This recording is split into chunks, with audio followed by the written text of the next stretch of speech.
Bienvenue à tous sur ce guide sur le Shaman Restauration à la 11.1. Dans cette vidéo, je vais essayer donc de la faire courte et concise et je vais tout vous chapitrer, d'accord, pour que ça soit bien organisé. Nous parlerons des héroïques talents, nous parlerons aussi des talents qui ont un peu changé avec la 11.1 et bien entendu, je vous parlerai de la rotation et de sa place dans la méta. Et juste avant de partir dans ce guide, je me permets de vous rappeler que je suis en live sur Twitch tous les jours, le soir essentiellement. Donc n'hésitez pas à passer, de faire un coucou, passer du bon temps avec le chat et avec moi, poser des questions, venir faire des clés, ça sera avec un grand plaisir. Et bien sûr, si tu aimes tout le contenu que je fais sur YouTube, sur Twitch, pour m'aider pour le soutien de la chaîne, si vous avez un Twitch Prime qui traîne et qui ne vous sert à rien, ça sera avec un grand plaisir que je l'accueillerai. L'instant promo est fait, place au guide.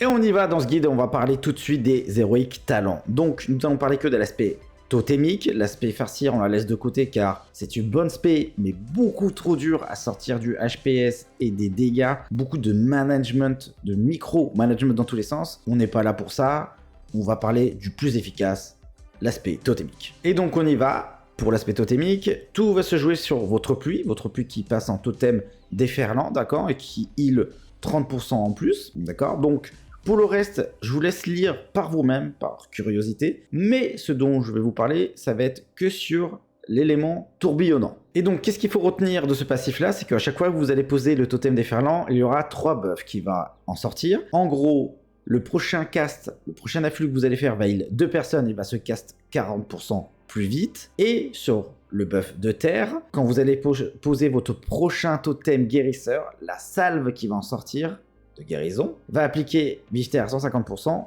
et donc va être plus fort. J'ai un Wikora qui traque ces 3 buffs, d'accord, pour savoir, hop, vous voyez à chaque fois que je le pose, ils sont ici. Très important de les traquer, ils sont sur mon Discord si vous en avez besoin, si vous les voulez, et je vous le conseille vivement de les traquer. Maintenant on a vu ce qui pour moi est le plus important à voir pour les héroïques talents. Maintenant on va passer aux talents. Je vais pas faire tous les talents, ça sert à rien, mais par contre je vais vous cibler les talents que je juge importants, qu'il faut bien garder en tête. Donc on commence tout de suite avec Déluge, donc je vais vous lire le tooltips. Bague de soins, afflux de soins et salve de guérison rendent 15% de points de vie supplémentaires aux cibles affectées par votre pluie guérisseuse ou votre remous. Ce qui veut dire c'est que vous forcez les gens à jouer dans votre pluie, d'accord. Par contre, tous les casters qui n'ont pas le réflexe de jouer dans votre pluie, vous leur mettez des remous. Alors le remous, comment l'utiliser? Le remous, vous l'utilisez en CD, principalement d'abord sur le tank, ça lui donnera 10% HP avec la vigueur ancestrale.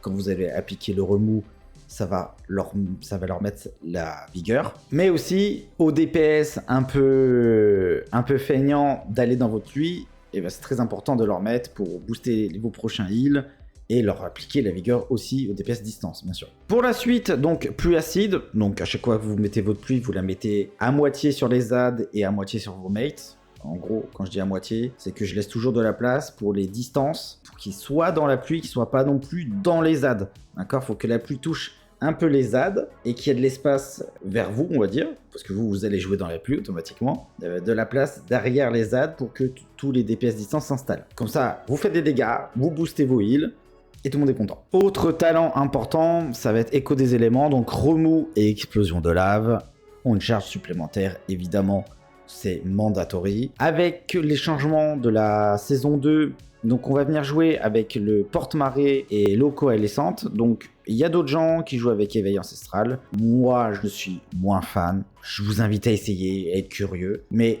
on joue tous essentiellement avec ces nouveaux points là. Donc en fait on va jouer avec eau coalescente, c'est un peu comme récupérer notre 4P de la S1. Je rappelle qu'à la S1 le 4P c'était nos remous qui étaient boostés. Là avec ce talent là vous allez chercher aussi un peu à faire la même chose, d'accord. C'est pas forcément ce que vous allez traquer et chercher à faire en permanence, mais il faut bien le garder dans le coin de sa tête. Et aussi, bien sûr, avec les changements de la S2, donc ils nous ont donné ce nouveau talent où le bouclier de terre n'a plus de charge, tout simplement. Ça, c'est confort. Et il est 155% de plus efficace. Bon, ça, on prend. C'est du management à enlever.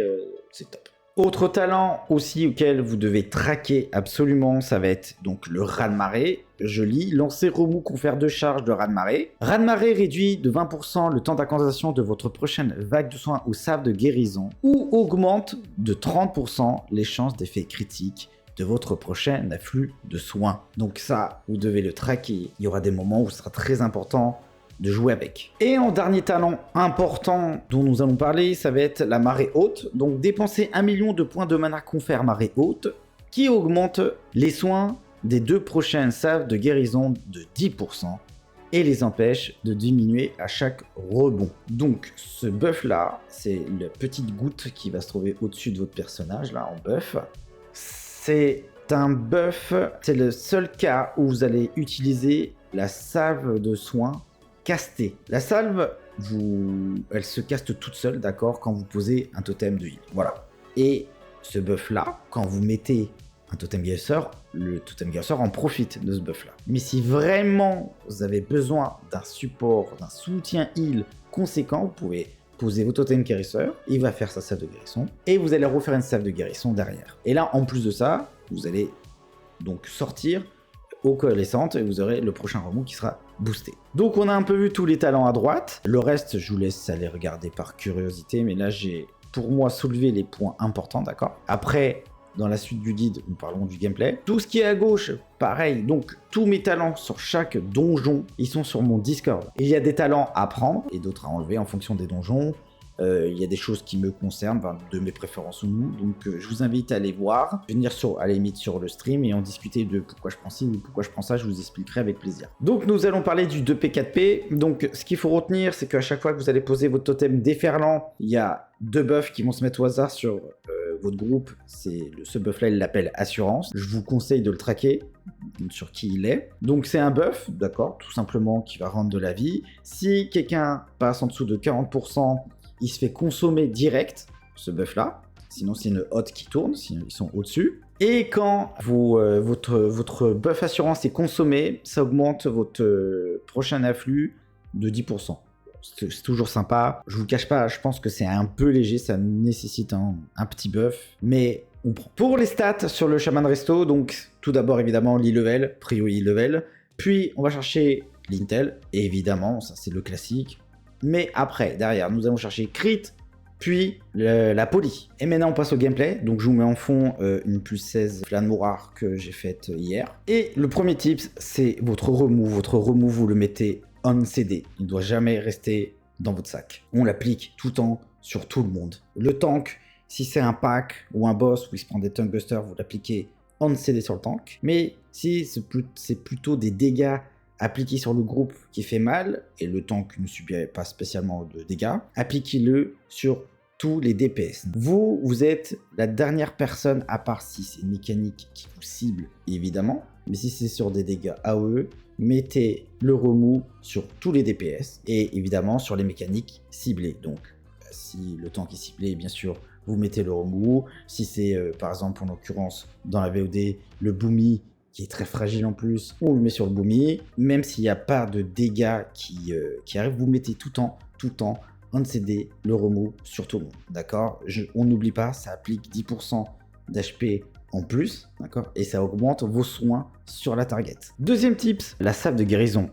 La salve de guérison castée, c'est en cas d'extrême urgence. J'insiste bien sur l'extrême urgence. Moi, je suis monté sans la caster une seule fois, d'accord, jusqu'en 15, au niveau de clé 15 en donjon. C'est un sort qui coûte beaucoup de mana pour peu de heal, à part sous le buff High Tide, donc marée haute, mais vous ne healez que à l'afflux. C'est vraiment en cas d'extrême urgence. Retenez bien ce tips, sinon vous allez être très très vite. Troisième tips, on joue bien avec la salve de guérison qui va sortir du totem guérisseur. Je m'explique, quand vous allez donc poser votre totem déferlant, avec l'héroïque talent, vous avez les 3 buffs qui en sortent, donc votre prochain totem guérisseur, la prochaine salve qu'il va faire, il est beaucoup plus fort et appliqué Vistar à 150%. Donc, vous posez votre totem déferlant et si vous savez qu'une habilité arrive, d'accord, une habilité AOE de préférence, vous gardez bien ce buff là.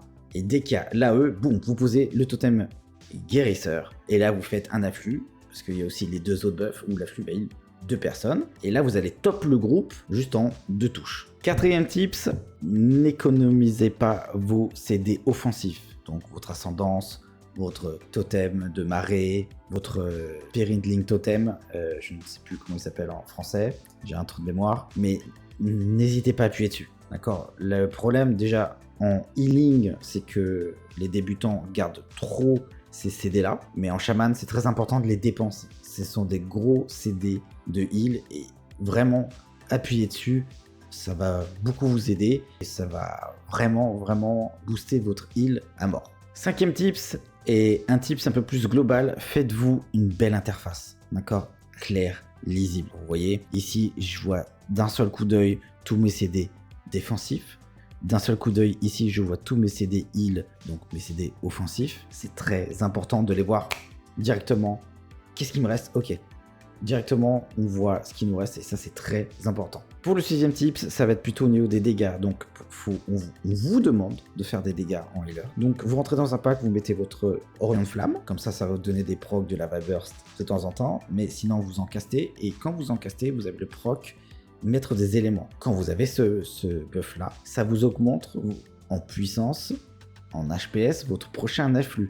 Faut jouer avec ce buff absolument. Il faut le traquer, mais il faut tout le temps, dès que vous avez un proc Lava Burst, bon, vous l'envoyez et votre prochain afflux, il ira de 30% en plus. Donc il faut le faire tourner tout le temps, essayer de l'avoir. Vous êtes sur un boss, vous healez, vous n'en avez plus, boum, vous envoyez un lava, vous essayez d'envoyer un Lava Burst, bien sûr, pas au détriment de perdre quelqu'un, mais dès que vous avez le temps, boum, vous remontez à 2 stacks et comme ça votre prochain afflux, il est beaucoup plus fort. Si vous le combinez avec le buff de quand vous posez le totem déferlant, vous allez voir, ça va être des impôts que vous allez mettre. Et donc maintenant nous allons parler de la rotation. Donc la rotation plutôt souhaitée, mais vous êtes healer, donc on s'adapte à la situation. Donc on arrive dans un pack, vous posez votre totem déferlant. S'il y a déjà des dégâts qui arrivent, boum, vous faites proc le giboulé, d'accord? Donc vous appuyez sur la touche du totem déferlant, ça vous fait le sort giboulé, ça va buff HP de 10% les gens et ça va l'heal un petit peu. Puis directement, comme vous venez de poser votre totem déferlant,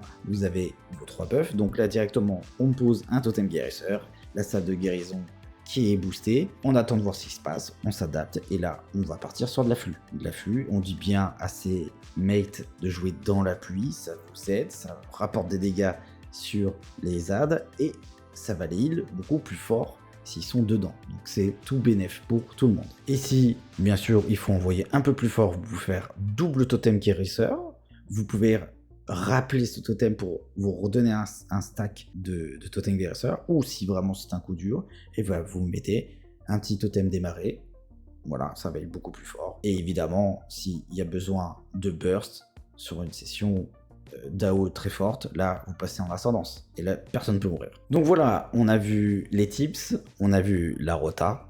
Maintenant, on va voir sa place dans la méta. Le Hersham actuellement dans la méta, il est très fort. Il heal très fort. C'est un très bon healer, c'est un excellent healer. Mais malheureusement, il y a le prêtre discipline. Et tant que le prêtre discipline reste fort, il a l'API, il a le sous, il a un kit qui permet vraiment de boost les dégâts à des moments T son groupe. Donc on essaye de tirer son épingle du jeu avec le Hersham. Ça reste toujours très fort parce que vous avez le kick, le bump, le stun. Vous avez un contrôle que beaucoup de heals n'ont pas. Évidemment aussi, l'autre argument, c'est que vous avez la BL, et ça, c'est pas des moindres. Donc Hersham dans la méta, très fort, très bon, très puissant, un gros power healing. Je vous invite à regarder, j'ai plein de VOD sur ma chaîne YouTube.